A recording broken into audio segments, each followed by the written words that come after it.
in the workplace or in your home, in your family, like what's the culture? And is it helping people take their raw potential and bring it to its highest form? You know, the thing about culture, you think about where we get that word and you think about from biology and mediums. And the crazy thing is that if you have a medium, so a petri dish with whatever substances in there, and you take a bunch of stem cells and drop them in the medium, well, that medium might turn those stem cells into liver cells. But then take a different medium, drop stem cells in, and now they become skin cells or heart cells.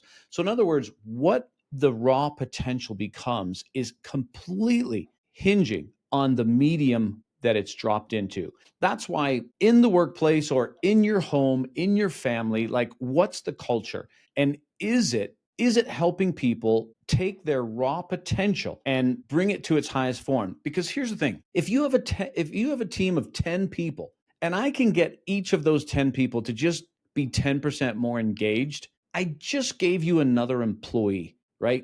That's already trained that you don't have to pay for. So this is where managers and leaders have to view it as like your scoreboard once you become a leader is how successful your people are, which is why you want to do everything in your power to help them be as successful as you need them to be. But this is the challenge. Everyone's busy, right? Like everyone's busy and leadership is sort of nebulous. It's not like here's the 5 steps all the time. And so what happens is leaders are drawn to task work, right? So like just let me get to my to-do list. And how many of you who are bosses out there listening right now have ever had that moment where you think, I hope my staff don't find me today so I can just get stuff done, right? And because when we get stuff done, we feel better, like takes stress away, like I'm making progress. But where we leverage ourselves is by making sure, hey, my staff member Paula, what does she need to be more engaged?